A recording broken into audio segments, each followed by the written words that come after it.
Bom, saudações a todos, sou Marcos Arino Babalô e Calgondá, e esse é o canal do YouTube social do blog, né? Um blog escrito com textos, www.lumilar-fa.com.br. Não deixe no blog para ver os textos, também não deixe de ir na Amazon, tem alguns livros publicados no formato de Kindle. Então, se você tem Kindle, gosta de ler livros em formato digital, tem interesse por esse formato, tem uns 3 livros aqui que eu publiquei sobre os assuntos que eu falo aqui, que eu falo no blog, alguns assuntos bastante profundos, tá? Então não deixe de consultar essas duas fontes, beleza? Então, nesse vídeo eu vou falar sobre uma questão que pode afligir muita gente, né? Que é por que consultas e EBOs, né, que as pessoas fazem através de às vezes não refletem resultados na sua vida, ou não refletem resultados definitivos na sua vida. Por que aquilo reflete só um resultado temporário? Eu vou falar sobre isso agora. Se você tem interesse nesse vídeo, continue aqui, senão tem muito vídeo no canal, tá certo? Eu já vou entrar direto no tema. Bom, vamos lá. Bom, para quem assiste o canal, vê que esses vídeos aqui que eu estou fazendo tem uma renderização um pouco menos sofisticada, né? Não está com uma boa resolução. Eu já falei, eu tenho feito gravação direto, não tenho feito aquela renderização posterior, então os vídeos às vezes não ficam tão bons, né? Mas eu vou melhorar a câmera de modo que eu preciso fazer, porque aquele processo de fazer edição, renderização, gasta muito tempo. Eu estou tentando fazer algumas coisas mais simples, né, para mim, tá? Mas eu gosto muito de editar e renderizar, mas não está dando. Muito bem, então vamos ao tema aqui, né, do que eu estou falando hoje. Deixa eu só me posicionar aqui para não ficar muito no canto de cá. Então, por que não dão resultados, né? Então, assim, por que eu estou falando desse assunto? Porque é um assunto bem comum, né? As pessoas, às vezes, isso acontecia também no Candomblé, com búzios, as pessoas iam búzios, faziam lá, viam com um problema, às vezes a pessoa fazia um ebó e aquilo dava retorno assim por uns 3 meses, aí voltava tudo de novo. Aí a pessoa tinha que fazer um outro ebó, aí é aquilo sempre temporário, né? Aquelas coisas vão acontecendo, ou você faz uma coisa e aquilo ali não reflete, não muda a sua vida, ele fala um monte de coisa, o cara promete que vai ajudar, que vai resolver e até dá uma melhorada e retorna ao ponto inicial. Por que as coisas não dão vazão, né? Aquela consulta às vezes não te ajuda a mudar a situação para que você foi lá. Então é sobre isso que eu vou falar. Então, primeiro aspecto, eu botei 5 pontos aqui, né? Vou botar um sexto. O primeiro aspecto é o seguinte: lembra que, cara, olha só, você não pode esperar que essas religiões, como eu falei lá dos mitos do Babalô, você não pode esperar que pessoas ofereçam para vocês soluções de magia, né, e definitiva para a sua vida. Você não pode passar 10, 20 anos, eu falo essa frase aqui algumas vezes, 10, 20 anos trazendo problema para a sua vida, ou indo para uma situação complicada, ou convivendo com uma situação difícil, e você vai esperar que aquela pessoa em 1 horinha ali, 2, ou com um joguinho, né, ou com um ebozinho, ele vai resolver 10, 20, 15 anos de problema que você tem. Não é assim que vai funcionar a vida da gente, né? Ele pode, esse recurso que você vai numa religião, você vai num babalorixá para uma consulta de oráculo, são coisas que foram feitas para suportar você, para te ajudar, mas a vida continua sendo sua. Eu vou fazer um outro vídeo que eu vou falar um pouquinho mais sobre o mal na vida da gente, aí isso vai ficar mais claro quando eu falar sobre o contexto inteiro. Mas então, a primeira coisa é isso, olha só, a vida é sua, você causou problemas, você vai consulta um oráculo para você obter uma ajuda, um auxílio para aquilo ali. O que não quer dizer que aquilo ali vai resolver todos os problemas. Eu já falei no vídeo anterior que eu falei sobre mitos, né? Sobre mitos do trabalho do Babalô, que nenhum Babalô, o Olierixá ou o Babalorixá podem falar para você que fazendo aquilo ali todos os seus problemas estarão resolvidos. E essas pessoas não podem falar isso. Se você acredita nisso, você está enganado, cara. Você está enganado com relação a Deus, com relação ao mundo, né? As forças naturais que nos regem. Então, eu acho que você está equivocado, né? Se você acredita nisso. Você pode dizer assim, mas ele me disse isso. Olha só, as pessoas dizem muita coisa, tá certo? Dizem muita coisa. Cabe a você ter a lucidez, né? Lucidez para poder saber aquilo que é razoável, que é correto ou não. Então, a primeira coisa é isso. Bom, indo aos motivos, isso é a primeira coisa, é o motivo 0, né? O segundo é assim, merecimento, olha só. Como eu já falei aqui, você pode não acreditar, assim como você pode não acreditar em Deus, e Deus continua existindo, você pode não acreditar no mal, e o mal continua existindo, você pode não acreditar nas bruxas, e as bruxas continuam existindo, né? Essa é uma coisa, que você decide o que você quer acreditar, isso não vai mudar o mundo em volta de você. como eu falo aqui, a atuação de Deus ou do supernatural na sua vida está associada ao merecimento. Você tem que merecer aquela atuação, você tem que merecer aquela bênção, você tem que merecer aquela magia que vai atuar em você, né? Você tem que merecer isso. E, voltando ao ponto 1, você não pode esperar que só a magia resolva os problemas. O que vai resolver problemas é você. Você é que vai resolver seus problemas. Então, o merecimento é uma coisa que está em torno das coisas que estão envolvidas em Ifá. Por quê? Porque Ifá faz parte de uma religião. Repito, coisa que eu já disse antes, né? Tem pessoas que dizem que Ifá não faz parte de uma religião. Mais uma vez, você pode acreditar nisso, assim como você, né? Valeu antes, você pode não acreditar que que as coisas vão continuar existindo. Você pode acreditar, não, Ifá não faz parte de religião. Você pode acreditar nisso. Isso não vai mudar o contexto de que Ifá faz parte de uma religião, que você está lidando com uma religião, ou seja, com a mensagem de Deus para você, que existe Deus, que existe o supernatural, que existe a manifestação de Deus através dos orixás e outras manifestações do supernatural, que existe o Aê, que o Aê tem um supernatural próprio aqui, com espíritos que influenciam a sua vida. Eu sempre tento traçar, né, explicar esse contexto aí que é supernatural e teológico, que está nessa teologia dessa religião, para isso, para você poder entender o que está em volta de você. Então você pode verdadeiramente achar que Ifá não faz parte da religião, que você vai lá para comprar problemas e soluções. Você pode acreditar nisso, cara, você pode acreditar, mas não vai mudar, não vai mudar o fato que sim, se você vai tentar buscar a atuação de orixá na sua vida, a atuação de Deus na sua vida, isso estará associado ao merecimento que você tem. Lembrando que as razões de Deus são diferentes, todos somos filhos de Deus, Deus quer o bem de todos, e Deus sempre estará disponível para ajudar você em determinadas situações, em qualquer situação que você tenha, né? A tolerância dos orixás, né, de Deus através de orixá para com a gente é muito grande. Então toda vez que a gente se dispuser a ir lá, pedir uma coisa, dispuser a mudar, Deus estará sempre disposto a guardar a sua mudança e a premiar você e te ajudar a essa mudança. Senão, cara, Deus não abandona as pessoas aqui no mundo por abandonar. Não tem isso, mas sempre vai haver o merecimento, sempre vai haver a necessidade de você merecer aquela atuação para você ter o benefício. Então, o que acontece, aí que eu explico, né? Que tem uma magia inicial lá que o Babalaô e a Orixá podem fazer, que te dão uma ajuda, te tira uma negatividade, né? Mas depois aquelas coisas todas retornam para você. Então, o merecimento está em volta de tudo que você faz através da religião. Como eu já disse também, existe a questão de, mas eu vou em pessoas que não dizem, né, os feiticeiros não tem nada a ver com isso, é verdade, eu já falei, feitiçaria existe, feiticeiros existem, isso é uma atuação que está dentro do contexto do Aê, você pode procurar eles e ali se vire com eles, tá certo? Né? São coisas que não dependem de religião, que não dependem de Deus, que não dependem de merecimento, é um acordo que você faça com eles nas consequências desse acordo, ok? Bom, item 2, o item 2 é um troço interessante. Então, tudo aqui é interessante. Eu vou ficar repetindo essa frase aqui, mas porque eu gosto de todas essas razões aqui. A questão de quando você vai na consulta e aquela pessoa que te está consultando, né, o oráculo, ele foca nas consequências e não nos problemas e nas causas. Isto é um erro muito comum dos olhadores ou dos babalaôs, olhadores de oráculo ou dos babalaôs. A pessoa vai lá e entende as consequências que está vendo na sua vida, faz alguma coisa, o oráculo ajuda nisso, vai atuar naquelas consequências, mas ele não se aprofunda, ele não gasta um tempo para tentar ir junto com você numa jornada para buscar a origem daqueles problemas. As coisas não são assim por acidente.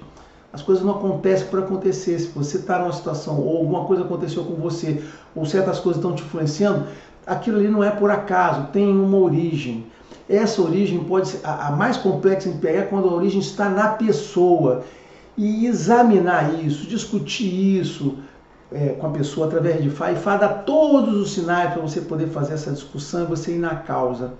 Só que requer tempo. Né? Eu estou falando, sempre eu digo aqui, né, tem gente que não concorda comigo, babalôs que não concordam, eu acho que é normal, cada um, né, tem a sua posição. O que eu falo, consultas de Ifá duram 3, 4 horas, não menos do que isso.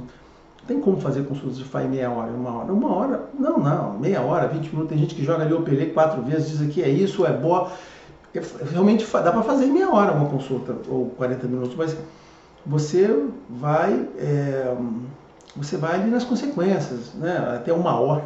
Você vai nas consequências, você vai falar realmente consequência, bota aquilo, fica detalhando, vai dizer, vai contar, mas você não vai na causa. E se você não for na causa, o que motivou aquela pessoa a estar naquela situação vai ocorrer de novo. A situação vai acontecer de novo. Você pode liberar de novo a pessoa por um tempo, alivia, tarará, tarará, mas se não houver uma correção na origem dos problemas, aquilo vai tudo voltar. Então esse é um erro muito comum, gente, muito comum. As pessoas, não só as pessoas consultando, mas principalmente os oradores, eles caem nisso, tá certo? Se acreditar nas consequências. Então, e aí as coisas voltam de novo e não vão funcionar. Estamos falando aqui das coisas que não funcionam. Quarto item aqui, né? É a questão de você, do Babalaô. Eu vou falar mais de FA, não vou ficar usando o pessoal do Candomblé, não, eles que se virem, né? Então, o pessoal do Candomblé que se localiza aqui. O Babalaô é preocupar muito, né? Nos ebós que vai ter que fazer, né? Então, assim, ele preocupa na atuação da magia, o que ele pode fazer ali, o que ele vai construir, aí ele vai logo te oferecer uma iniciação, como se eu já falei, iniciação não resolve nada, nenhum problema seu, só cria problema para você, tá? Se você acha que, o cara vai dizer para você que os seus problemas vão se resolver. Se você se iniciar, você está caindo num buraco mais fundo ainda. Mas, esquecendo da iniciação, o cara se preocupa no que tem que fazer. Olha isso aqui, papapá, constrói, detalha, cria aquela situação toda, marca e vai fazer. Aí você também, a pessoa que está ali sentada, quando vamos fazer os ebós? Assim, olha só, essa é a última pergunta, não se preocupe com isso, porque a magia é só para te dar uma limpada, te dar um empurrão. O que acontece é o que você tem que mudar, o que tem que mudar na sua vida para que toda aquela situação seja diferente, você consiga viver melhor. Essa é que é a preocupação. A magia, como eu falei, a magia a parte da magia é que é responsável por esses resultados temporários. Os resultados são temporários, né? A maior parte deles por causa disso. As pessoas se focam na magia e não como eu falei na primeira parte, não na causa ou não na origem dos problemas da pessoa. Então, o foco naquilo ali. Não será aquele ebozinho, não será aquele ebó, tudo oferenda, tudo que você fizer que vai trocar você de situação. Porque isso é mais ou menos você acreditar que seus problemas são, que é o diabo que provoca seus problemas, você tem que agradar ele. Não é assim. No próximo vídeo eu vou falar sobre isso, tá certo? Então, não pode ter o foco isso aqui, cara, é o menor dos seus problemas. Assim, nada será resolvido de verdade com isso aqui. Vai ser resolvido com o entendimento da situação que você está. Vamos lá. A quinta causa é a interpretação, isso não estou falando de Fá, né? Falando de Fá. É a interpretação rasa de Fá. Vem lá a pessoa, a pessoa é um babalaô, faz de conta que seja de rama cubana, ele tem aqueles tratados, ali tem aquelas pré-interpretações, aí ele se preocupa ali com aquela interpretação rasa, aquela interpretação superficial dos problemas. Ele tem ali, com fato, tem todas as informações que ele poderia ter, mas ele busca sempre uma interpretação rasa. É isso, é aquilo, um para um, né? Um para um assim do que está acontecendo. Por quê?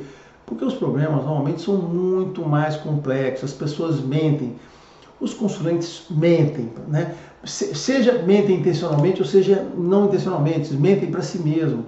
Os consulentes sempre mentem, ou não reconhecem os problemas, se acham sempre muito melhores, mais certos do que são. E se você ficar na interpretação rasa, ou se você vai consultar um valor e ele fica naquela interpretação rasa imediata, né? Ele é um daqueles papagaios, decorador de tratado, que é isso e aquilo, então vamos trabalhar nisso aqui. Se for nesse negócio, você não vai, porque Ifá dá todos os instrumentos do valor, mas ele tem que ter a paciência, a perspicácia, a astúcia, né? E a inteligência para aprofundar naquilo ali e mergulhar nos problemas para tentar encontrar a verdadeira causa. As consultas sempre são boas. O que afeta é a forma como elas são interpretadas. Os problemas são complicados, requerem um tratamento mais elaborado e isso atrapalha. Como eu falei, às vezes, eu já expliquei aqui que às vezes existem problemas, às vezes tão complexos, que você não vai resolver, o cara não vai chegar na primeira consulta. Às vezes ele vai chegar na primeira, ele vai resolver aquela situação, aí numa outra, vai tirar algumas coisas ali, aí no outro ele vai ver um outro nível de entendimento, então às vezes você precisa de 2, 3 consultas, não é seguidas, mas com um intervalo de tempo, para que você consiga descascar aquela cebola de problemas e você chegar no núcleo onde está, né? Como eu falei, você não pode garantir que uma consulta, uma vez que você vai lá, o cara vai resolver todos os seus problemas. É muita ingenuidade isso, é muita ingenuidade, ou muita confiança demais naquilo. Não é assim. Por mais habilidoso que seja o Babalaô, por mais dedicado que ele seja, por mais interessado que ele seja em ajudar você, às vezes é necessário que aquilo seja feito em partes, tá certo? Que resolva em parte, porque às vezes você tem várias coisas, ele resolve uma parte, aí, né, Deus, Orumilá, é muito sagaz nisso, né? Resolve um pedaço, aí dá um outro problema, né? Às vezes tem vários problemas que você tem que resolver em sequência, aí até você chegar no problema final. As pessoas às vezes acumulam muitos anos de problema, tá? Ou, na realidade, nasceram com situações complexas e tudo mais. Ok? E nem sempre, às vezes, outra coisa que acontece, às vezes você nota uma situação complexa aqui, o cara tem uma outra aqui, mas você não consegue fazer a pessoa resolver as duas coisas ao mesmo tempo. Ó, vamos resolver isso aqui, depois você vai resolver aquilo ali. Então, às vezes, é uma coisa realmente de mais médio para longo prazo. Ok? Bom, o sexto e último, né, desse caso aqui, dessa lista pequena que eu fiz, né, de coisas que por que não reflete resultado, é a falta, isso aí é uma coisa que está na conta só do Babalaô, não da pessoa, a falta de conhecimento, né, de entendimento real da teologia da religião. Mais uma vez, é uma religião, existe uma teologia, essa teologia tem uma complexidade, uma metafísica, um mundo, divindades, correlações. Se a pessoa, e tudo que ele fala tudo através dessas divindades, dessas relações, disso tudo, né? Então tudo de fato vem, né? Os versos, todo o entendimento vem disso. Então você só consegue entender de fato, interpretar aquilo quando você aprende realmente o contexto, né? Porque se você entender errado um pedaço dessa teologia, né? Como eu falo assim, né? Se você tem um entendimento incorreto do que seja Ibeorum, do que seja Bicu, do que seja Adé. Adé é muito comum, Adiogum. Se você não entende, né, a influência de Orixá, Exu, se você não tem um entendimento disso, da teologia envolvida e dos passos, né, do que envolve, você sempre vai dar conselhos errados, indicações erradas, fazer coisas erradas, porque você não entende aquilo ali, né? As coisas muito comuns que eu tenho hoje em dia, que eu vejo, né, de atrocidades, é questão de Ibeorum, né? As pessoas têm um entendimento alucinado disso. Eu já fiz vídeo sobre isso aqui, no qual eu faço críticas a isso. Aquilo ali está tudo errado que as pessoas falam. Se você investir naquele entendimento, nada que você fizer ali vai dar certo. Nada do que você fizer ali vai dar certo. Vai só piorar, você só vai gastar dinheiro sem retorno nenhum. Esse entendimento que as pessoas têm, que hoje está nos meus vídeos de Ibeorum, que estão passando para você, se você entrar naquilo ali, você é um otário, é um idiota, vai perder seu tempo, não vai ter nada. A mesma coisa ocorre com a questão de Helenini, eu vou falar no próximo vídeo sobre isso. Então, você tem que, a pessoa ali tem que entender a teologia de fato. Se ele não entender a relação de Deus com ele, de Deus com as pessoas, das pessoas com os orixás, a questão do destino, como é que nasce o ori, né? A questão da sua ancestralidade, qual é o impacto da ancestralidade? Muita gente que fala, o candomblé é assim, né? Ancestralidade, minha ancestralidade. Eles falam essa frase sem entender o que significa isso na sua vida. Entendimento de teologia significa você associar essas coisas, né? Entendimento de religião divina com a sua vida corrente. Não existe teologia se você não tem a ligação direta disso com a nossa vida. Por quê? Porque religião, eu vou já repetindo coisa que eu digo aqui, religião são as palavras de Deus para a gente na nossa vida aqui, não é uma coisa diferente disso. Então, se você não entende como aquelas coisas se encaixam diretamente na nossa vida aqui, a influência que tem, você vai dar a interpretação incorreta. Então, acontece muito isso. No candomblé, eu vou dar um caso típico disso, né? Eu já falei, fiz um vídeo aí sobre as vítimas de Ossá, né? Então, o candomblé tem muito disso, aparece lá, Ossá, é isso. Então, as pessoas, é o lugar onde tem mais, no caso do Ossá, onde tem mais os ebós que não fazem nada. A pessoa faz um ebózinho lá na praia, de Ossá, 3 meses depois está com problema de novo. Porque não é isso, né? A Adé não está ligada àquele entendimento. Eles não têm o entendimento que seja. Olha, eles não têm entendimento que seja Adé. Eles não têm entendimento que seja um mal teológico. Não avançaram naquilo. Eles ficam ali no negócio. Existem fontes muito interessantes para você estudar. Você tem que estudar aquilo. Teologia é uma coisa chata porque você tem que estudar. O cara, ou Babalaô, aí o Orixá tem que se aprofundar no entendimento de teologia. A minha crítica ao pessoal do Candomblé, o Orixá, é que eles não se preocupam muito com a prática de iniciar o Orixá, fazer aquilo, eles são muito bons. Realmente é muito complexo. Iniciação, a prática, o trato daquilo é um assunto muito complexo. Você precisa de anos e anos de prática, assim, de relação com aquilo. É muito complexa. A vida dos caras é muito, muito dura e você tem que ser uma pessoa muito boa, ter muita experiência para ser um bom naquilo, né, um bom sacerdote. Mas, cara, eles têm que se dedicar também a aprender. Já o Babalô é um pouco diferente, não precisa ter aquele detalhe todo. O Babalô não tem, já falei isso aqui, o Babalô não tem aquele conhecimento que o Orixá tem, aquela complexidade do Babalô não domina. Mas o Babalô tem que se dedicar a uma outra complexidade que eles não têm, né? Que é a teologia. O Babalô tem que se dedicar 100% do tempo dele a entender a teologia, aprender a teologia. Porque é isso que é baseado. A consulta vai baseada, que eu estou falando por último, a consulta vai baseada em teologia, baseada no entendimento da teologia, das palavras de Deus, do funcionamento dessa metafísica toda aqui, né? Então, assim, esse é o que o Babalô é, essa é a grande diferença, né? Entre os dois cultos aqui. Enquanto esta pessoa tenha uma questão de prática, de complexidade altíssima aqui envolvida, que só com muitos e muitos anos ele vai dominar aquilo. Esse aqui também tem uma complexidade altíssima que só com muitos e muitos anos ele vai aprender, mas está ligado à teologia, esse aqui está ligado à prática, é fato. Ah, mas aí, não estou dizendo que, olha só, não estou falando mal de ninguém, não tem melhor e nem pior, são duas coisas altamente complexas, que esse aqui vai ter muita dificuldade para fazer o que se passa aqui. Eu acho que numa vida ele não vai conseguir fazer as duas coisas. E esse aqui também não vai ter daquilo. Por isso que eu falo, não adianta você procurar um Babalaô para fazer coisas de Orixá, porque ele não tem propriedade, nem capacidade, nem conhecimento, nem experiência, nem aprendizado para isso, nem aprendizado para isso. E você também não adianta querer achar um bom oráculo, né, um bom entendimento da sua vida aqui. Você vai encontrar aqui, porque esse cara só faz isso, né? E é muito complexo, e é muita dedicação, e é muito tempo, e tem que aprender. E mesmo assim, vários ficam pelo meio do caminho em níveis intermediários aqui, tá? São duas coisas muito complexas. Mas então, eu volto a dizer, se você não aprender teologia, o cara daqui, ó, se não entender teologia, não vai adiantar nada. Tá bom? E é por isso que as coisas às vezes não saem como você imaginava, você gostaria que fosse, tá bom? Era isso que eu tinha a dizer, essa é a minha opinião, baseada no meu aprendizado, na minha prática, na minha convivência com Ifá, minha convivência com Candomblé, convivência com Umbanda, certo? Eu tenho esse entendimento, tá bom? Abraço a todos.